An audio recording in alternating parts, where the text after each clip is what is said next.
Bismillahirrahmanirrahim. Assalamualaikum warahmatullahi wabarakatuh. Alhamdulillah, summa alhamdulillah, wassalatu wassalamu ala rasulillah, amma ba'd. Alhamdulillah, bagaimana kabarnya Bapak Ibu semua hari ini? Semoga selalu dalam limpahan karunia, cinta, rahmat, dan berkah dari Allah Subhanahu wa Ta'ala, sehingga Anda hidup dengan keadaan terbaik, dalam keadaan yang diridhai oleh Allah Subhanahu wa Ta'ala, dengan keadaan yang penuh kejayaan, kemuliaan, ketinggian, dan siap menerima rezeki yang berlimpah dari Allah Subhanahu wa Ta'ala. Bapak Ibu, pada kesempatan kali ini saya ingin menyampaikan sebuah materi yang sangat-sangat dahsyat Bapak Ibu, dan mudah-mudahan kita semua bisa menerima materi ini. Saya nggak gampang Bapak Ibu menyampaikan materi ini karena saya terus berlatih kepada diri saya sendiri, dan namanya ilmu Bapak Ibu ya. Jadi ini adalah ilmu yang mesti saya sampaikan, dan saya pun berlatih dengan sangat-sangat keras Bapak Ibu tentang ilmu ini ya. Dan ini adalah yang ke-29 ya, ilmu yang ke-29. Saya berharap sekali sebelum Anda melanjutkan ke materi yang ke-29 ini, Anda sudah mendengarkan materi-materi yang sebelumnya, karena materi-materi yang sebelumnya merupakan fondasi untuk sampai ke materi yang ke-29 ini. Jadi materi ini adalah materi yang sudah advance Bapak Ibu ya. Mungkin sedikit lebih tinggi dibandingkan dengan materi-materi yang sebelumnya. Dan mudah-mudahan saya mampu menyampaikannya dengan baik ya. Saya berdoa kepada Allah, Rabbi shrah li sadri wa yassir li amri wahlul 'uqdatam min lisani yafqahu qawli. Bapak Ibu, materi ini berjudul garis kebenaran ya, garis kebenaran. Apa itu garis kebenaran? Bapak Ibu, ini materi yang merupakan lanjutan dari materi cermin ajaib. Jadi kalau Anda sudah pernah mendengarkan materi cermin ajaib ya, bahwa ternyata seluruh kejadian-kejadian yang terjadi pada kehidupan kita itu hanyalah cermin Bapak Ibu ya, hanya cermin terhadap diri kita, bahwa yang perlu dirubah adalah diri kita dan bukan orang lain ya. Maka ketika kita mampu menjadikan seluruh kejadian yang berada dalam kehidupan kita ini adalah sebagai cermin, maka rezeki akan jauh lebih mudah datang.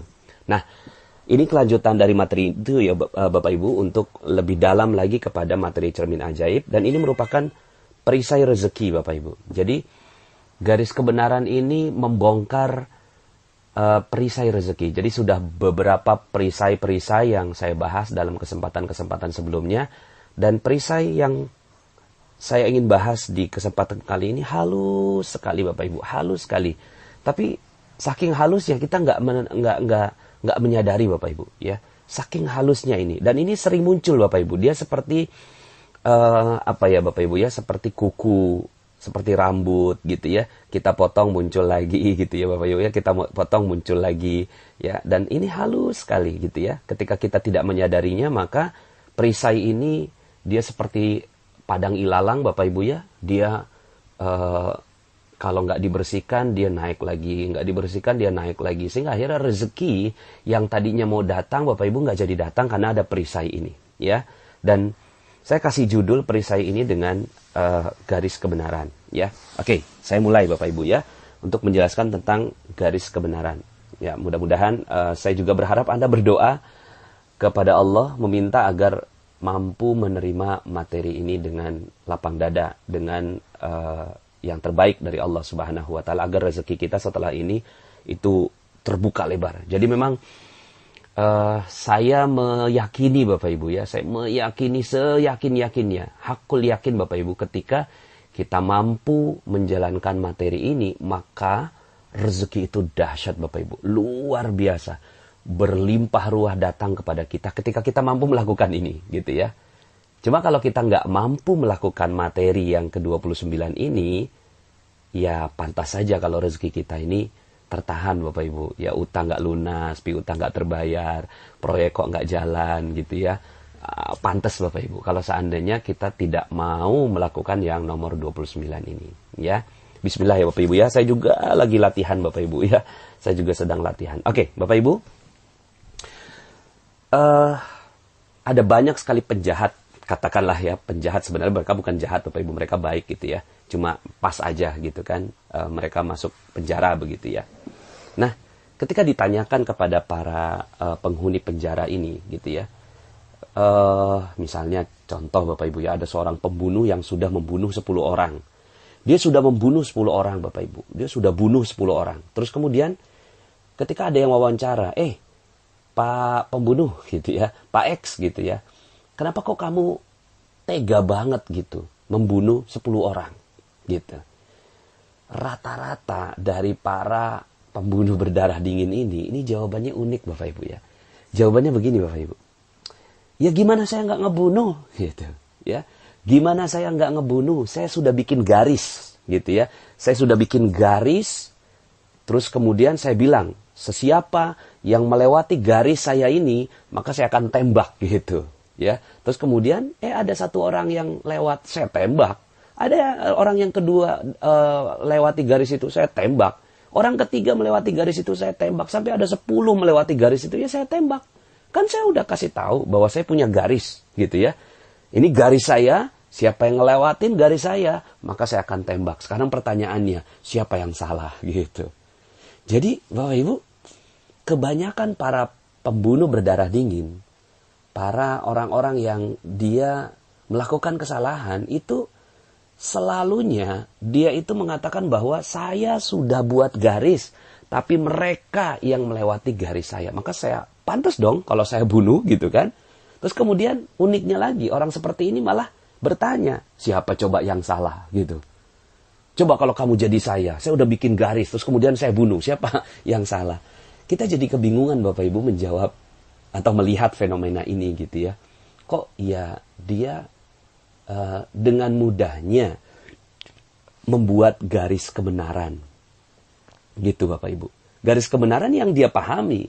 Mungkin garis kebenaran itu berupa, saya kan udah bilang kamu jangan masuk rumah saya. Nah, itu garis kebenarannya rumah.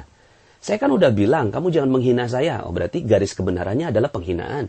Kan saya udah bilang gitu ya, ini adalah harta saya, kamu jangan ambil gitu kan. Nah ini garis kebenaran gitu ya. Nah Bapak Ibu, ini yang disebut sebagai garis kebenaran. Semua orang memiliki garis kebenarannya masing-masing Bapak Ibu ya. Semua orang memiliki garis kebenarannya masing-masing. Kita itu selalu melindungi diri kita Bapak Ibu. Selalu melindungi diri kita itu dengan garis kebenaran. Dan garis kebenaran ini sebenarnya juga relatif. Kita udah belajar, katakanlah misalnya kita belajar ilmu tajwid misalnya ya. Atau misalnya kita belajar ilmu matematik misalnya. Kita belajar ilmu matematik ya.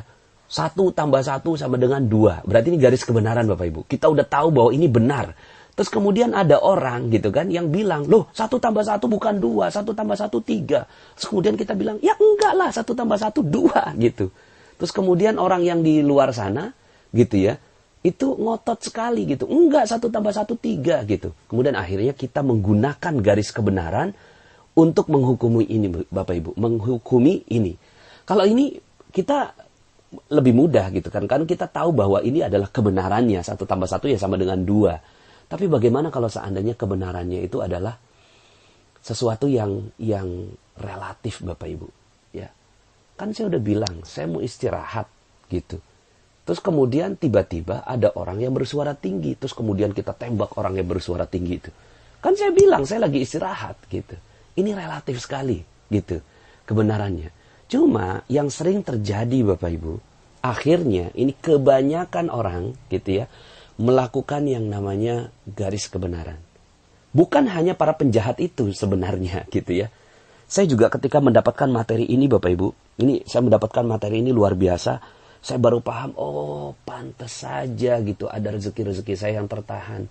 Karena saya merasa diri saya punya garis kebenaran Bapak Ibu. Dan saya pertahankan dengan kuat. Ketika ada orang yang tidak suka dengan garis kebenaran yang saya buat, kemudian saya salahkan orang lain. Gitu Bapak Ibu. Ya. Yang sering terjadi akhirnya gitu ya, kita tuh sering membuat kambing hitam Bapak Ibu. Kambing hitam terhadap apapun gitu ya. Kambing hitam terhadap apapun. Ketika kita misalnya tidak berhasil gitu ya dalam sebuah bisnis, terus kemudian kita bilang, ya iyalah gitu. itu sih gitu nggak ngajarin saya, itu sih dia gitu ya mengkhianati saya, itu saya ditipu sama tuh orang gitu kan.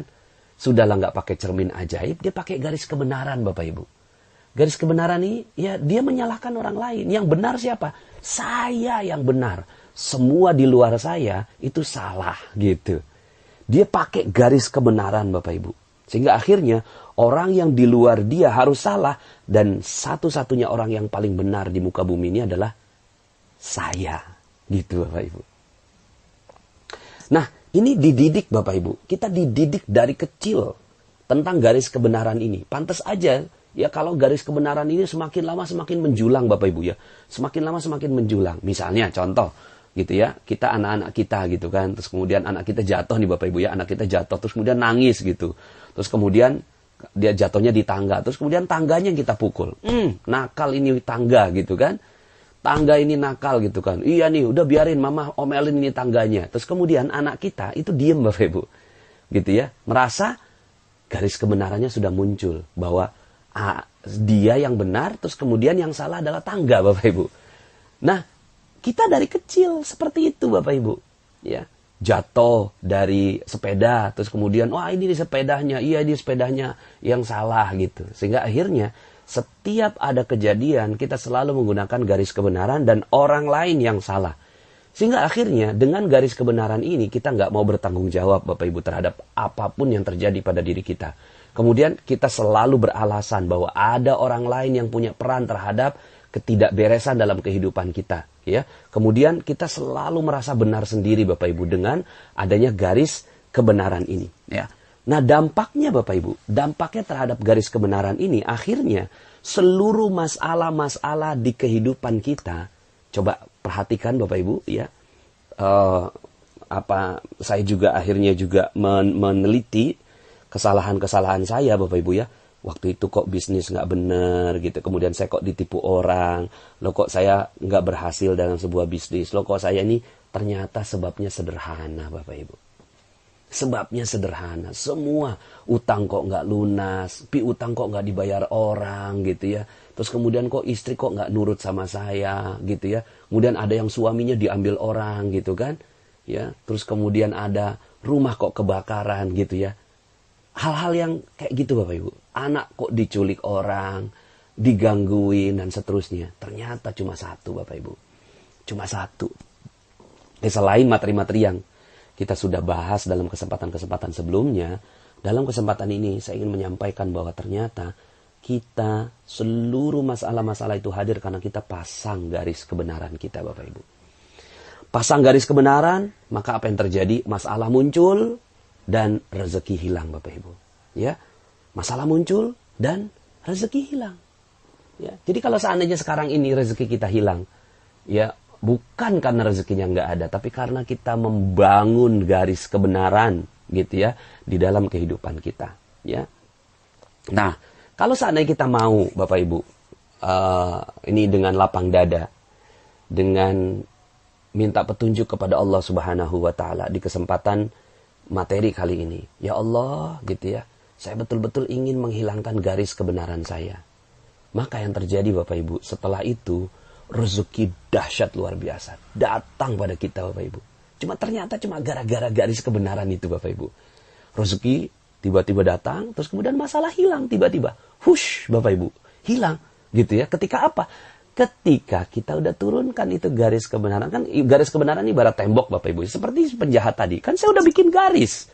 Terus kemudian ada orang yang mau melewati garis saya tembak gitu ya. Nah garis ini yang dihilangkan Bapak Ibu. Yuk hilangkan garis ini gitu ya. Maka setelah ini Bapak Ibu, setelah mendengarkan materi ini, kita punya prinsip yang berkebalikan Bapak Ibu dari prinsip yang selama ini kita pegang. Saya pun punya prinsip seperti itu. Ya setiap ada yang salah, selalu saya bilang begini prinsipnya Bapak Ibu ya. Saya benar, kamu salah. Gitu Bapak Ibu. Saya benar, kamu salah. Saya benar, kamu salah. Saya benar, kamu salah. Gitu ya. Ketika istri saya salah dalam membuat makanan, maka saya bilang, saya benar, kamu salah. Ya. Ketika anak saya gitu kan menumpahkan gelas, maka saya bilang, saya benar, papa benar. Kan itu garis kebenaran. Kamu yang salah. Maka kita menyalahkan anak kita, gitu ya.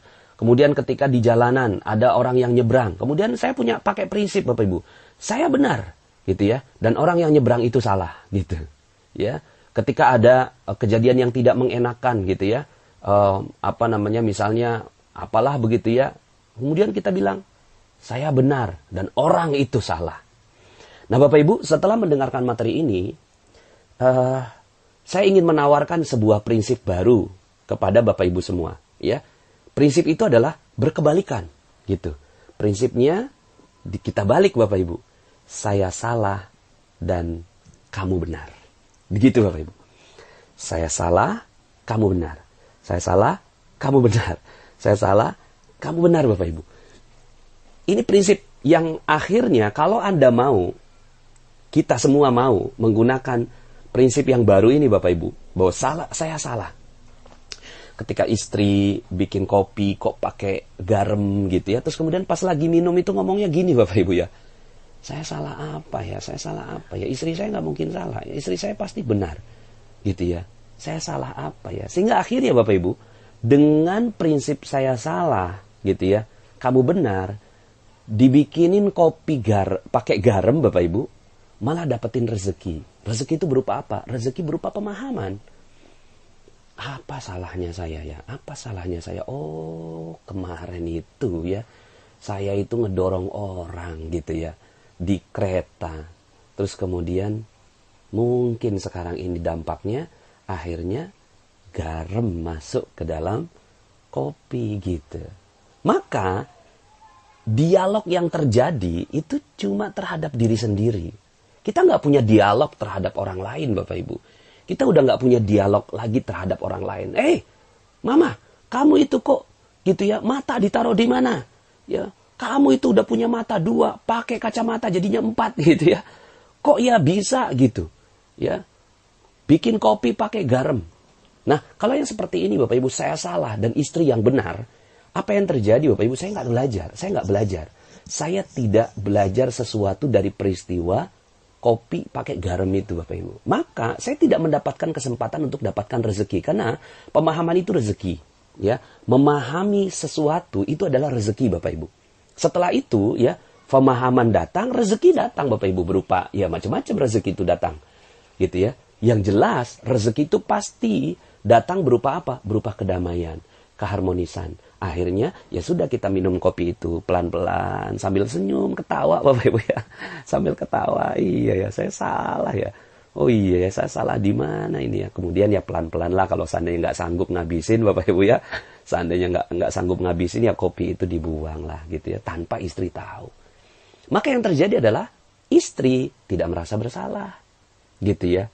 Terus kemudian tidak terjadi percekcokan ya. Kemudian ya mungkin akhirnya gelasnya itu selamat, tidak pecah gitu ya. Coba kalau seandainya yang terjadi adalah marah-marah, mungkin pecah gitu. Maka rezeki jadi hilang. Jadi ternyata Bapak Ibu, seluruh masalah-masalah itu muncul itu cuma gara-gara satu hal. Karena kita punya prinsip, saya benar dan kamu salah. Sekarang kita balik Bapak Ibu, saya salah, kamu benar. Saya salah, kamu benar. Saya salah, kamu benar. Akhirnya Bapak Ibu ya, ini kalau Anda berkenan betul-betul Bapak Ibu, pakai ilmu ini Bapak Ibu, akhirnya kita bisa mengucapkan kata-kata seperti ini Bapak Ibu. 70 kali sampai 100 kali Bapak Ibu. Ngomongnya gini, saya salah, saya salah, saya salah, saya salah, saya salah. Gitu Bapak Ibu ya. Saya salah, saya salah, saya salah, saya salah. Setiap ada apa, saya salah, saya salah, saya salah. Saya salahnya di mana? Salah apa? Saya salah, saya salah, saya salah. Gitu Bapak Ibu ya. Jadi akhirnya ya ilmu ini membuat kita akhirnya selalu mengucapkan saya salah, saya salah, saya salah. Pak Nas, kalau kayak gitu gimana nantinya? Ya kita nggak punya kepercayaan diri gitu. Mungkin akhirnya ilmu ini berbeda Bapak Ibu. Karena saya mengambil dari manusia terbaik Bapak Ibu. Saya renung-renungkan gitu ya. Manusia terbaik di muka bumi ini. Manusia termulia yang dipuji oleh Allah Subhanahu wa Ta'ala. Bahkan seluruh makhluk itu menghormati dan memuliakannya. Namanya Nabi Muhammad Sallallahu Alaihi Wasallam. Beliau selalu mengucapkan, saya salah, saya salah, saya salah, saya salah, saya salah, saya salah. 70 sampai 100 kali Bapak Ibu. Apa kurangnya Nabi? Apa kurangnya beliau sudah diangkat menjadi Nabi, Rasul, paling mulia di seluruh Nabi dan Rasul yang sebelumnya sudah diciptakan oleh Allah Subhanahu wa Ta'ala. Ya, kemudian wa innaka la'ala khuluqin azim, dikasih dikasih jabatan tertinggi. Wa innaka la'ala khuluqin azim, sesungguhnya akhlak kamu itu adalah akhlak yang paling mulia. Gitu. Terus kemudian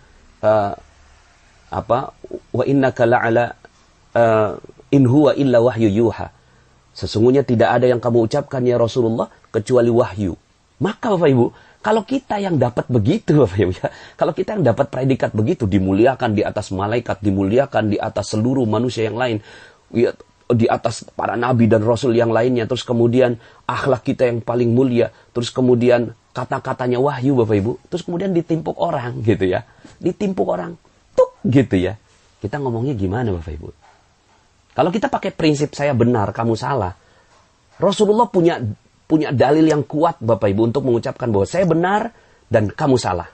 Ya, punya Bapak Ibu. Kenapa? Dalilnya kuat. Kalau kita kan nggak punya dalil, kita nggak punya dalil aja kita ngomong saya benar gitu ya. Lah Rasulullah punya dalil Bapak Ibu ya. Rasulullah punya dalil yang kuat sekali gitu, hujah yang kuat sekali. Tapi ketika beliau ditimpuk di sebuah jalan gitu ya, terus kemudian Rasulullah tuh ketika ditimpuk diem Rasulullah tuh. Saya mencoba merenungi apa yang dilakukan oleh Rasulullah. Mungkin pada saat itu Rasulullah mengatakan demikian Bapak Ibu. Saya salah. Salahnya di mana ya? Salahnya di mana ya? Salahnya di mana ya? Mungkin karena kalimat saya dalam dakwah ini kurang halus kali ya. Mungkin saya menyinggung dia kali ya dalam dakwah ini. Mungkin dia tersinggung kali dengan perbuatan saya. Akhirnya saya ditimpuk gitu ya. Ditimpuk Bapak Ibu. Ya. Di sebuah jalan ditimpuk. Rasulullah diam Bapak Ibu. Hari kedua Rasulullah lewat jalan itu lagi. Ditimpuk lagi. Rasulullah tidak mengatakan, kamu salah. Saya ini Nabi. Enggak Bapak Ibu. Tapi kemudian, oke. Ini melakukan cermin ajaib Bapak Ibu ya. Terus kemudian tidak ada garis kebenarannya. Garis kebenaran. Akhirnya dia punya prinsip. Rasulullah SAW. Saya salah dan dia benar. Hari ketiga ditimpuk lagi Bapak Ibu. Ya. Sampai hari keempat Rasulullah nungguin loh. Kok nggak ada yang nimpuk gitu ya. Kadang nggak ada yang nimpuk gitu. Rasulullah tanya, mana orang yang biasa nimpuk saya? Gitu ya. Lagi sakit ya Rasulullah. Rasulullah datang. Dan akhirnya orang itu disembuhkan oleh Rasulullah SAW dan masuk Islam. Bapak Ibu coba kalau seandainya pada saat itu Bapak Ibu ya. Kemudian ketika datang, terus kemudian orang itu nimpuk. Kemudian, kamu nggak ngerti apa ya? Aku ini Nabi. Kualat kamu ini. Kata-kata saya betua. Nanti kamu jadi kodok gitu ya. Misalnya gitu ya. Kalau kita jadi Rasulullah itu mungkin itu yang keluar. Mungkin itu yang keluar kalau kita jadi Rasulullah SAW. Gitu ya. Terus kemudian akhirnya apa yang terjadi? Itu orang bukannya masuk Islam. Itu orang bukannya ya dapat hidayah. Malah benci sama kita. Ketika Rasulullah SAW dakwah ke Taif. Terus kemudian Rasulullah ingin mencari tempat hijrah di sana. Ditimpukin Bapak Ibu. Ditimpukin. Ya, ditimpuki sama anak-anak, dibilangin Muhammad gila, Muhammad gila, Muhammad gila, sambil ketawa-ketawa itu anak-anak gitu kan. Terus kemudian disorakin sama bapak-bapak, ibu-ibunya itu di pinggir-pinggir rumah. Kemudian ya udah ayo lemparin sampai Rasulullah berdarah Bapak Ibu ya. Rasulullah berdarah, berhenti di bawah kebun anggur. Terus kemudian Rasulullah SAW itu lagi beristirahat, lagi mungkin ngurut-ngurut gitu ya lukanya. Terus tiba-tiba Bapak Ibu ya, datang malaikat, ya, Akhsyabain, ya, malaikat yang menjaga dua gunung. Ya Rasulullah, ya, saya nggak rela ngelihat kamu diginiin. Apa sih, timpakan aja ini gunung ini kepada mereka, hancurin. Tapi Rasulullah SAW punya prinsip Bapak Ibu ya. Punya prinsipnya tuh apa? Oke, gitu ya. Saya salahnya di mana ya? Saya salahnya di mana ya? Gitu Bapak Ibu ya. Malah Rasulullah bilang, saya berharap suatu saat gitu ya, mereka ada yang mendapatkan hidayah dari Allah Subhanahu wa Ta'ala. Akhirnya malah Rasulullah mendoakan kebenaran buat mereka dan Rasulullah mengintrospeksi apa yang salah dari cara saya. Tapi ya sudah gitu. Setelah itu Rasulullah ya tetap berjalan. Maka Bapak Ibu ya, kalaulah manusia paling mulia saja mengucapkan saya salah 70 sampai 100 kali ya. bahwa aku mengucapkan istighfar. Itu 70 sampai 100 kali. Istighfar itu kan apa ya Bapak Ibu? Astagfirullahaladzim, ampuni saya. Lah kalau nggak ngucapin astagfirullah kalau nggak ngaku salah. Gitu kan? Jadi kita nih ngucapin astagfirullah, tapi ngomongnya gini Bapak Ibu ya. Astagfirullah, itu anak bandel banget. Astagfirullah, itu anak bandel banget. Jadi kita astagfirullah sambil pakai garis kebenaran Bapak Ibu ya. Kita astagfirullah, bener ngucapinnya bener astagfirullah. Tapi kita sambil nyalahin orang, astagfirullah, astagfirullah. Ini orang nggak mau diomongin, astagfirullahaladzim, astagfirullah. Gitu Bapak Ibu ya. Jadi harusnya gimana dong? Harus